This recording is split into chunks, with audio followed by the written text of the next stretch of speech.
Hey guys, this is your host Kavaski. We just listened into a very special book. Thank you for tapping into Humming Podcast. We're listening to Sibo Campbell's Sky Full of Elephants, and we're finally getting deeper into it like we should be.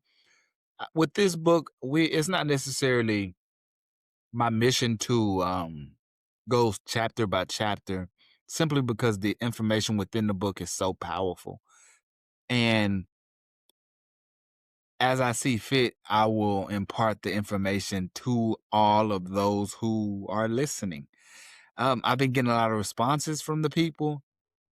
I've been getting a lot of outreach from the people, and people just chiming in about the podcast, and it's been wonderful. I've been thinking about doing new things and involving other people in the podcast on a higher level. That is the main point of the podcast, is for people to come on and do the book club with us as we do the book club. So I want to give access to others to do Humming Podcast videos as well. But I have to open up my own mentality, like my mind and my mentality, to do these things, because when I relinquish power of my platform in this way, it seems like I'm doing something that could bite me in the butt or stab me in the back, something like this. But I just simply have to think bigger. And I love you guys. I care about you guys, and that's not the case. That's not where I want to take this. So listen, as I think about these things, as I think deeper, right?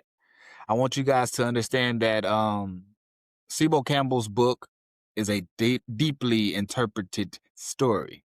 So when we think about it in terms of race, in terms of black, white, death, life, trauma, murder, existence, occupation, economics, sociology, multiculturalism, all these great things, psychology, biology, chemistry, all the things that we think about that play factors in this work will come to light. So I want you guys to get a deeper understanding of what's really being said and what's going on. Because personally, Humming Podcast, we have not decided to take it deep as we want to get it, simply for the grace of time and for the sake of time and for the sake of the love of the people that we do this work through and for and by. Because this is a youthful podcast by the love of Jesus Christ, that this is powerful or possible, as that's the word. By the love of Jesus Christ, this is powerful and possible. So we'll put it like that. And I mean every last word. I mean, I would not be doing this if it wasn't for the fact that God blessed me to be having this platform in this unique way. I would not do this. I would choose to do something totally different. But this platform is blessed. And I thank you guys for listening to Humming Podcast with your host, Kavaski Irvin, as we listen to Sibo Campbell's work and continue to talk about it. That's what this is about right now, is us talking about Sibo Campbell's work. Now, what's up, guys? This is your boy Kavaski, the host of Humming Podcast, coming to you on a chilly night here downtown Lufkin. As you can hear, maybe not. Maybe I fixed it at this point, but there's a little breeze, and this microphone that I have captures all those little things because it's a highly sensitive microphone. And with this breeze and with a little bit of rain coming towards Lufkin, we don't know what we're going to get. We don't know what to really expect either. I truly don't know what to expect. But what I can say is we're going to listen in on a little bit of Sibo Campbell's book, Sky Full of Elephants. And let's see what we can get out of it. His daughter looked out at much more than a lake, more than just beautiful scenery. The lake was a graveyard. 8. Her mother had always called her special, and no matter how often her mother made the claim, nor even the sincerity with which special was uttered, she always heard special as different. Sydney knew she didn't look like her mother. we're gonna clip that section so we can know where we are. This is Zoom episode 6006 on the Zoom. Okay, and we're good there.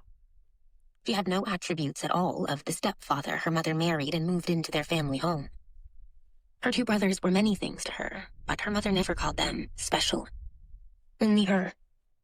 And she felt special at school in the locker room shower, when her hair curled at the mouths of drains unlike the other girls. She felt special at her baptism in the white basin and the white gown and the clear water she hoped might wash away her skin's explicit contrast. She felt special in the questions whispered between words to her mother, her father, her brothers. Family walks through stairs. Friendly outings mutated into interrogations. When she put her name on paper or her face on camera, examination, however subtle, often followed. Because she was special. And she never stopped being special. Not even as her entire family walked themselves into oblivion. Special showed itself in a new way after Charlie stood in front of her rifle's barrel. She felt a certain specialness in the way he regarded the intruder on her mother's land as a we, as in us. Acutely, she felt that alliance didn't include her. She'd heard we/us many times before. We have to work harder than everyone else, a black teacher would say. There ain't no quit in us, said the black janitor at her first job. They'd said these words with the same glimmer, same certainty as Charlie had when he embraced the intruder. Same as when, stunningly, Charlie looked at her like a father would a daughter and said, "We gotta do better." But she felt no we-ness, no us-ness. Just the walls of her glass house and the lonely reflection staring back at her. Lost in those thoughts, she'd run back down to the lake. She kicked off her shoes to sink dry toes into the shore's supple red sand. The lake was still, afternoon sunlight coating the surface in a soft copper glaze. All of it wrapped by trees dyeing their way through fall hues. All was silent, except the hush of ghosts. Sydney knew she would have shot that man and his child. The shame of that knowing called her to the waters, a place to be reminded of the fragility of life, death as the ultimate erasure, and all the mindless decisions too easily made in between. I understand why you did it, why you pulled a gun out on that family. She hadn't heard Charlie walk up. She didn't even know how long he'd been standing beside her. Sharply, though, she felt his voice disrespectful, spoken aloud in such a sacred place. Yet glad to have something other than the ghosts, for once. Without her contest, he gazed out at the dull water and said, "This is where it happened, isn't it? Where they did it?" I felt it, that morning. It was in the air, like music you could feel. Like somebody switched on a radio. Mom was in the kitchen and the eggs were burning. And I saw her, she was looking up like she heard something far away, real far. Then they just started walking. Rick was already underwater. Then Mom walked right in behind him. John and Adam, they went in too. I tried to stop them. I did. I tried. So hard. They drowned in that lake anyway. There'll never be a day when I don't hate myself for not going with them. Okay, guys, so right now, I'm listening to Sky Full of Elephants by Sibo Campbell, right? So this is a story that talks about a traumatic girl and her perspective on a traumatic situation involving black people and white people. Of course, there's other cultures, but the high focus is black perspective versus a white perspective, like the lifestyle, the community. And all over the nation, white people have died. But they didn't die ordinarily. They died by walking into all the nearest lakes, oceans, and ponds and rivers that were deep enough for them to go all the way as deep as they could go until they died. Only thing that were left were the black people. Now, how did this happen is the question of the story, right? Well, we have Sibo walking us through the story towards the conclusion of how did this happen, or so we can get more understanding about what has happened. This young girl has a hard time understanding how something like this could happen, and her not to have a definitive position in it all. Her position in it all has become, because she's mixed, black, white, she did not die. She did not walk into the water. She did not have this urge. The traumatic experience didn't happen to her the way that she saw it happen to the one she loved. And she knew all along she had black blood running through her. But how and why now did it show? So she's traumatized by it not showing, by it not happening to her, and she didn't want it to be this way. She wanted it to go and be loyal to those who were loyal to her, where her black father was not loyal to her. So why would she have to genetically be loyal to him in this situation? So she needed him, his help, to take her to a new place. Charlie is his name. And as we read and learn more about these characters, we see Sibo paint these images and these characters well. So listen in. This is Humming Podcast with your boy Kavosky Irvin, sitting downtown here in Lufkin, watching all the Christmas lights, feeling this Christmas weather on my skin, thankful, and just enjoying this little bit of time that I have under the Lord's beautiful sky, hoping that it doesn't rain on me. And if it does, we're going to take off running. You heard that? Let's listen back in to Sibo's book. She sighed, but did not turn to him. Whenever my mother would sit out here and stare at the water, she used to say, "The shore knows. The shore always knows." I didn't know what it meant then. I don't even know what it means now. They looked out to the lake together. The water's stillness made the surface a mirror for the sky. Hell's eerie mimic of heaven. "It's not fair," Charlie said. "Death never is. Neither is life. So, you have to come to understand that you weren't left behind. You were saved." She caught herself staring at him hard enough to see herself in his chin. From what shores did he hail, she wondered. African, Caribbean, Indian. She couldn't be sure, but saw in his face how little she'd ever thought of the Nile, how little she thought of the Congo or the Serengeti. He existed to her like a sealed gateway to some other point of origin, leaving but broken lines destined to encode the lineage of malformed fathers and angry, puzzled daughters.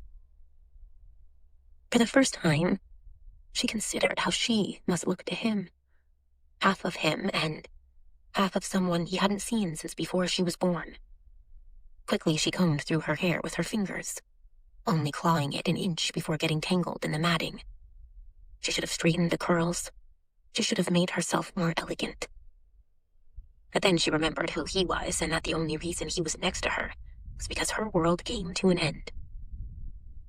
To keep herself from crying, she said, "My name is Sydney. My mother named me Sydney." She watched shock spread through him like a wave, from his raised eyebrows to his shifting feet. She had only ever known his full name, Sidney Charles Brunton. Her mother had named her after him, and that name was the only thing that led her to believe that her mother had any feelings for him other than regret.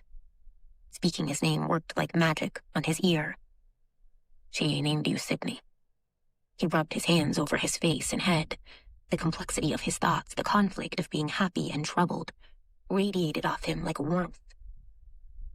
That's how I found you in the registry. And now it seems I finally know something about you.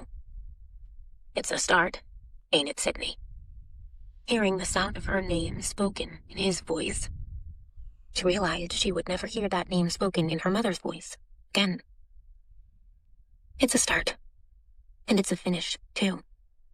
It's all you need to know to get us where we're going. And where exactly are we going? I told you. Kenosha, then Alabama. He got down in the damp red earth with her. Sydney, I'm not here to do anything but help you. I ain't gonna pretend that I mean anything at all to you, other than that. I ain't so sure I'd even be here now if the world didn't break. But the fact is, I am here. You don't have to like me, but I need your trust.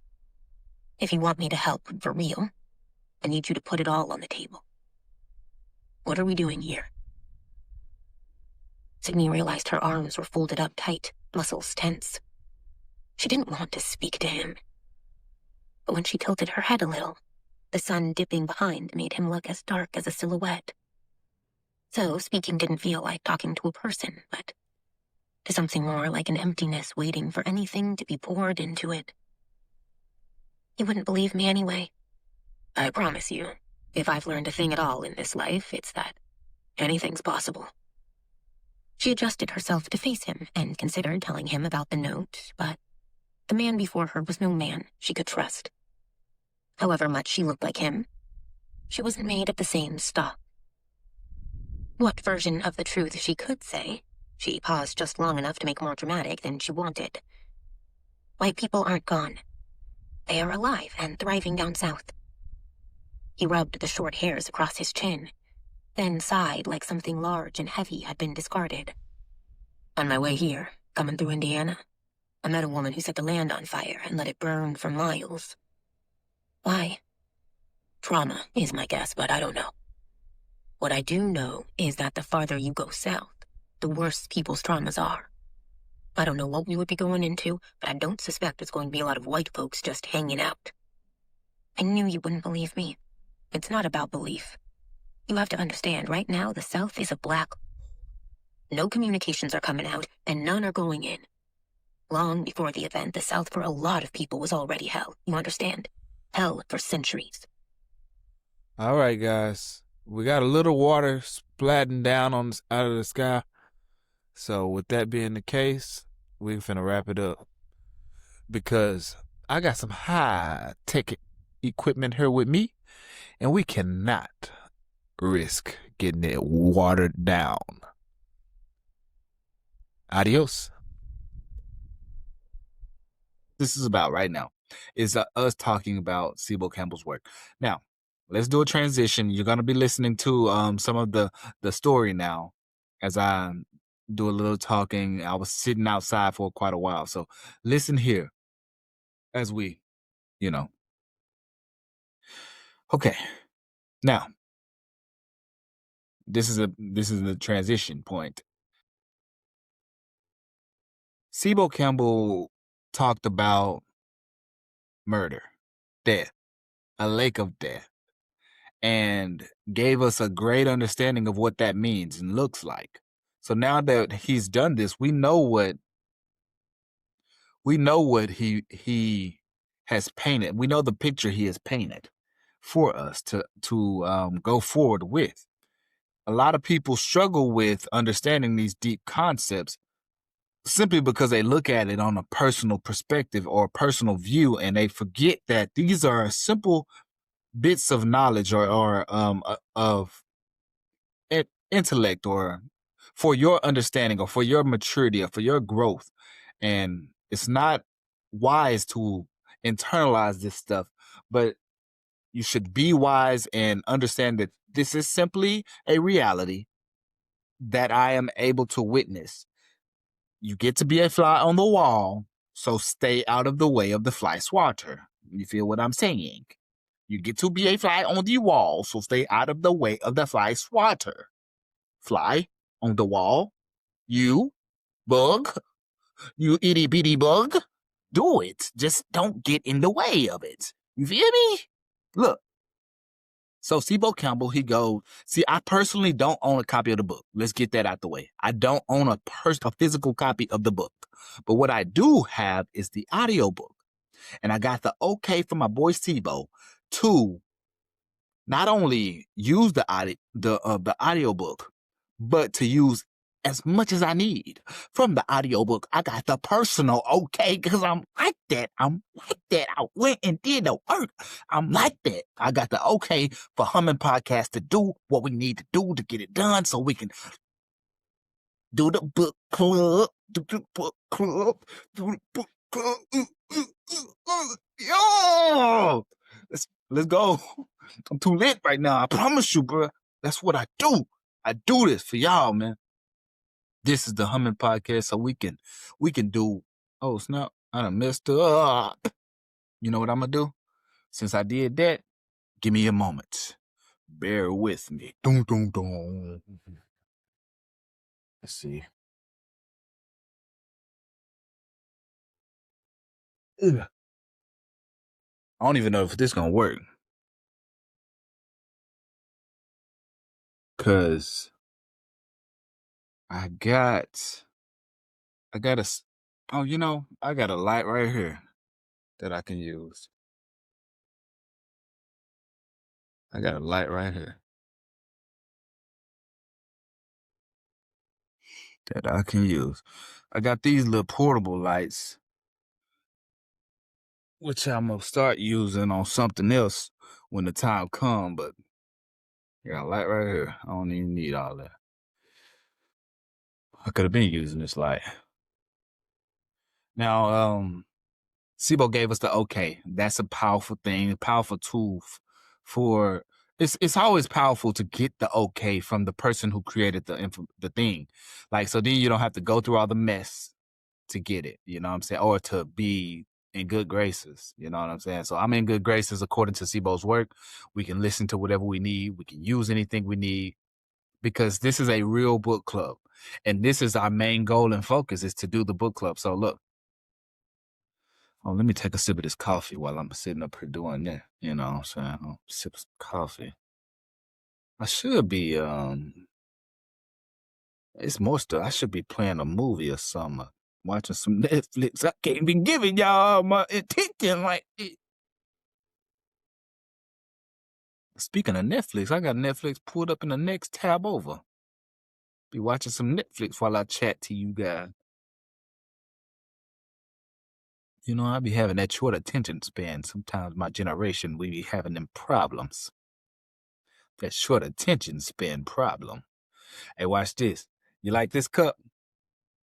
Oh no, not this cup. This cup ain't a good cup. I got a good cup. Bought this cup at the antique shop. Yeah, and I just cleaned it the other day, so it's got some good clean to it. You like this cup? Do you like this cup? Ooh, Garfield. Look at that. Look at that cup. Look at that cup. Yeah. Nice coffee. Go down so smooth. I know why white people like coffee. Blackfoot like coffee too, man. This might be an Ethiopian blend. And it's good to be alive. Let me tell you something. So, man, I don't own a copy of Sibo Campbell's book. That's what we had. We got to talk about. See, the thing is, if I owned a copy of my man's book, I would be able to use it like a textbook, and that might be a bad thing because then it might be a good thing because the way I take notes, man, seriously, I mean, I really do go in, but I haven't did it in a while. I haven't went really, really, really in on a book in a while, like where I'm just jotting down every note, every page, just gets ripping it apart, just going in. I haven't did that in a while, but this really could be one. You know what I'm saying? This really could. Now, the thing about Sibo Campbell's book is he layered it so smoothly and so well. The transitions carry. he carries like from character to character to character while keeping it about the same general characters and focusing on a general message. And the main character of the book, it's a battle between the father and the daughter, right? But if you let me, as somebody who went from start to finish of the book, if you let me tell it, I'd say, I'm telling you, this probably a 48-52 split between the main character's power in the story. And it could go both ways, 100%. One may say the girl is the main character. One may say Charlie is the main character, but I personally believe. Okay, I'm sorry. I'm not trying to be idle for a moment. I personally believe that Charlie is the main character. He did outweigh everything. I mean, she had her moments in the story, truly. But I think he is the main character. What he's that 52 to that 48 percentage. He won. He got that. You see what I'm saying? Because anytime it's certain times when it was about her, but still it was about him too. Because he is black. And so anytime she spoke about the black factor, we think about him. So that's where he played a role in her character. But anytime we talk about him, it's not always the same thing. Sometimes when we talk about him, he is only the focus and she is like off. And you know what I'm saying? We not even, but then again, it's times in the stories where that same thing happens with him. So she is like, we're in her head, in her life, and he is non-existent. So I guess that's Sebo Campbell's way of doing it, but we learn a lot about both of these characters, about both of their background, about the way they interacted with the families and how their unique life was like played out. We learn a lot about these things. And the thing is, my favorite character out of the two would be, I did have a lot of moments where I hated the daughter. Like I truly hated some of the things she said and how she reacted. But that doesn't mean that I hated her character. I think she may have been my favorite of two characters, right? Simply because she was more colorful, and the way she brought life into the story and she just kept exciting me. And I thought that was really awesome. So yes, I do recommend this book to someone, right? You see what I'm saying? As this is not only just me interpreting the book, but this is me also. I really did like the story. I truly like to listen to it. And of course, my girlfriend is from Haiti. And so I had a personal connection to it. But and she hasn't really listened to it. And one day she may, of course she may. But she hasn't really listened to the story, not like I have. And so with that being the case, I just kind of want to say, like, with that being the case, you know, it was all about me is what I'm trying to say. My interpretation of, yeah, she's from this place, but it's speaking about where she's from and it made me happy. Well, that's all my personal, personal like interest. I'm like, man, how did he reach into that community when that's happening in my life? I have a girlfriend like this. It's just personal interest. And so, yeah, but I just want you guys to know a little bit more about the reason. Let's go. Let me dive back into the story a little bit, because at the same time I was reading another story and I wasn't so focused on what I was listening to because I was actually just playing the audio for you guys to hear, and you guys did hear it. I won't be so rude as to just pretend like I know what was going on right now. So this podcast is coming to a close, is what I'm saying. What I'm going to ask is, that you guys send in some questions about what we read, what y'all listened to, or what you heard. Send in some questions about these things, and we'll go back to chapter 8 and we'll talk about them, and we'll look at it, and we'll write down little questions, and we'll say, look, this seems wonderful, this seems crazy, or whatever it may be. And we'll go in and we'll do some deeper research into it. Let me share the screen with you guys right now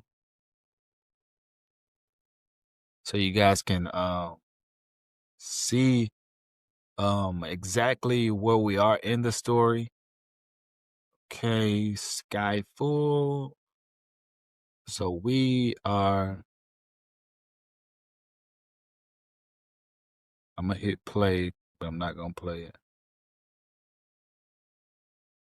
Sorry. Now that's chapter 8. Chapter 8 out of 43 chapters. So he did a good job of drawing it out. According to Audible, chapter 1 has about 27 minutes, about 30 minutes. Chapter 2, 10 minutes. Chapter 3, 30 minutes. Chapter 4, 4 minutes. You see what I'm saying? So it goes from 30 to 10, 30 to 4, 17 to 5 to 7 to 15. And the biggest chapters were, I think though we had a few splashers, like a big ones, but that's the way he separated them was by length. So according to the length, let's go. What we're gonna do is we're gonna go ahead and listen to We're gonna listen to 10 minutes. We're gonna listen to chapter 2, and we'll go back and listen to chapter 1 at another time.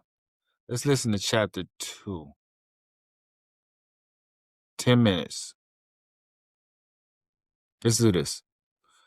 I'm gonna share the screen with you guys.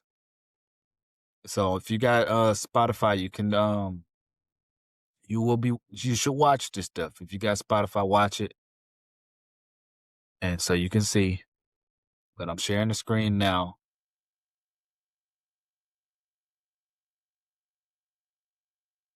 You guys can see. So Eggs burned. From the upstairs bathroom, Sydney smelled the smoke.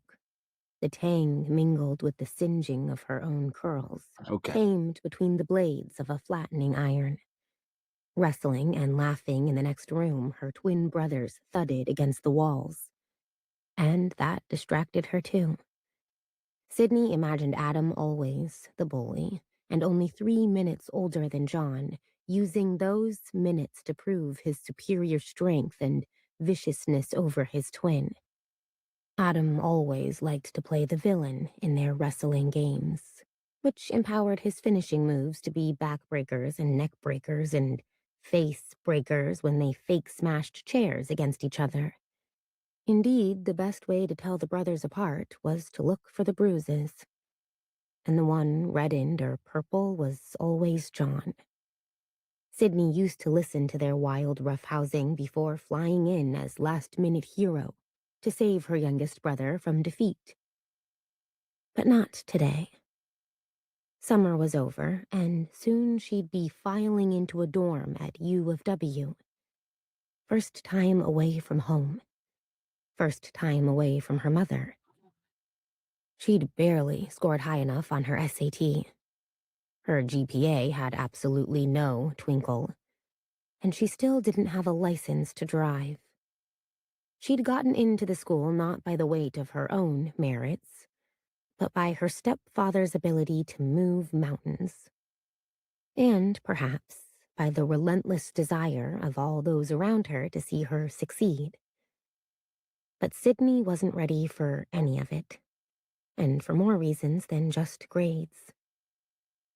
In the bathroom mirror, Sydney observed herself. How scarcely she resembled her mother. Even when she straightened out the curls in her hair, the effect, as she saw it, actually further articulated their differences, seeming to widen her nose and pronounce the plump in her lips. Her stepfather said straight hair made her look elegant.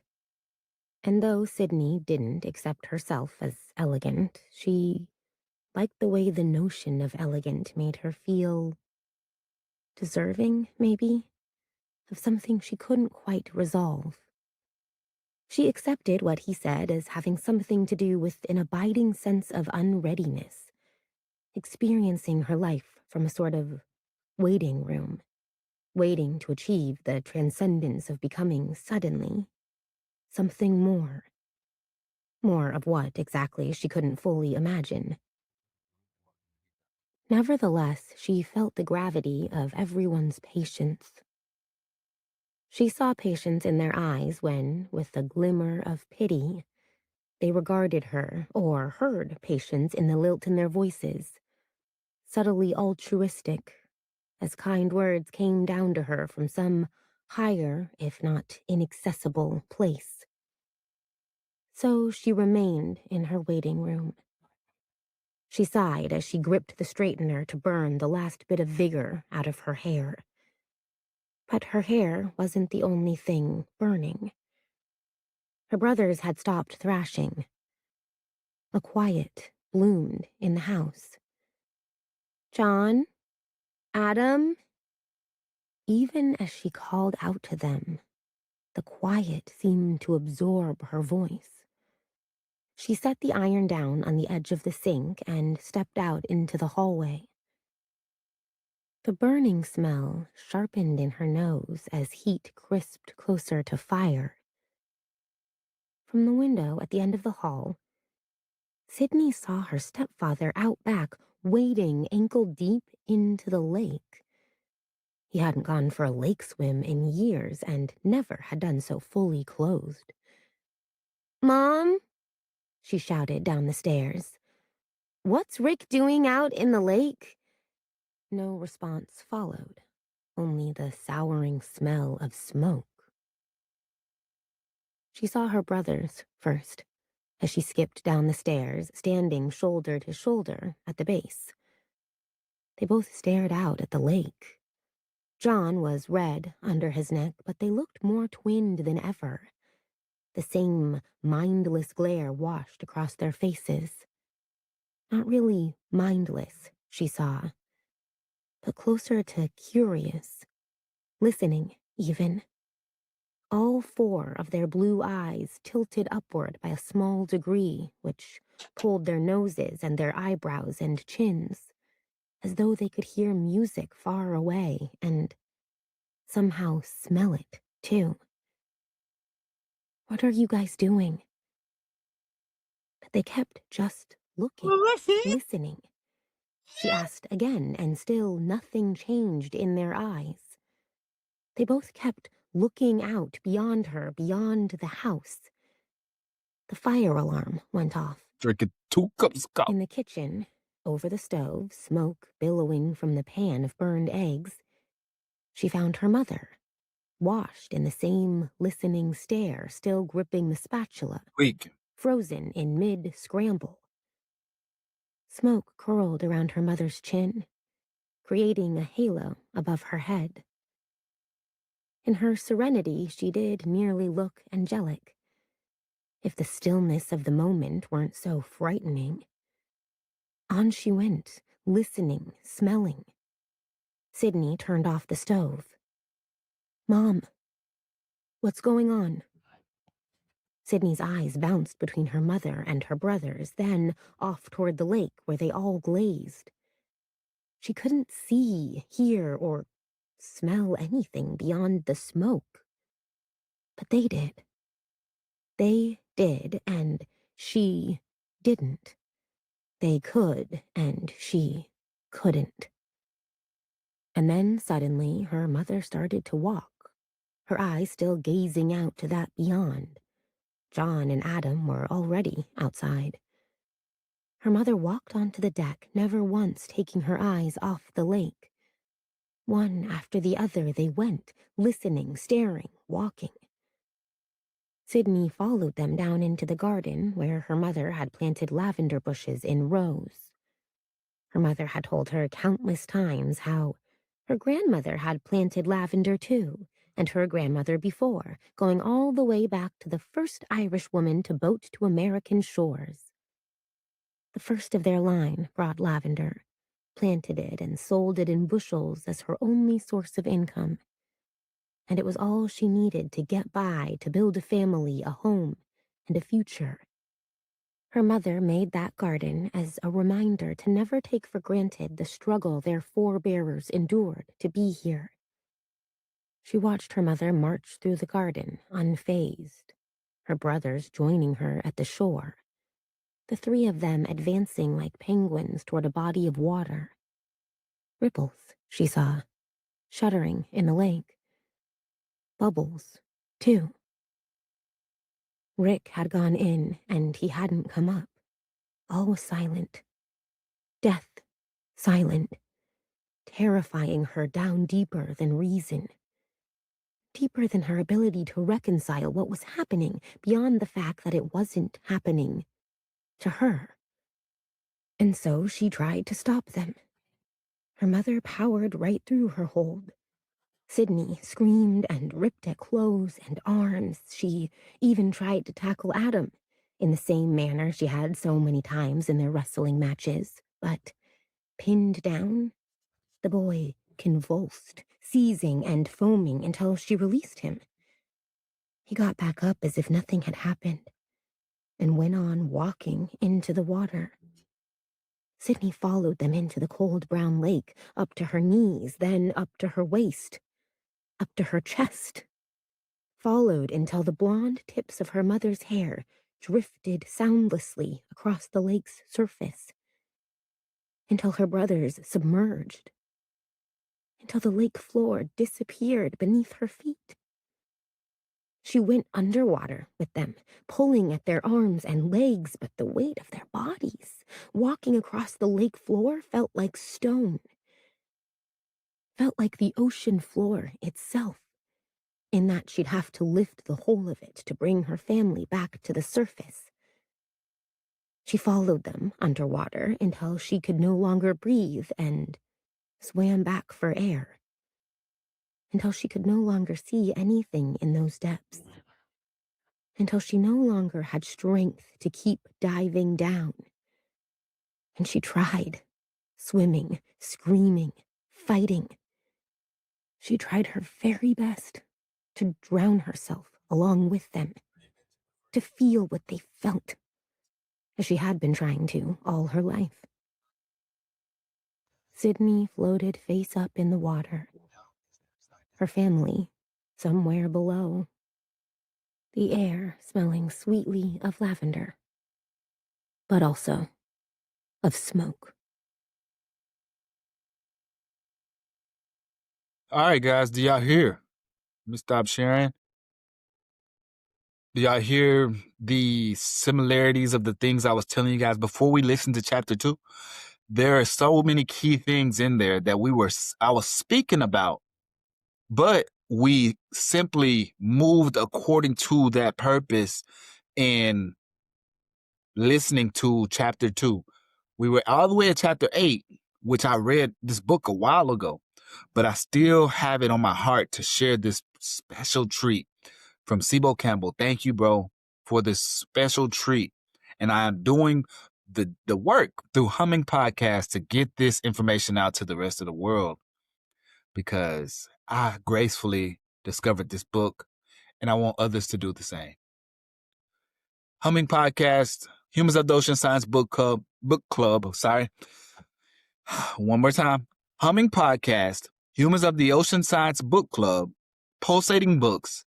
Tap into Sibo Campbell's work. He's done a great thing. I'll talk to you guys later. Bye.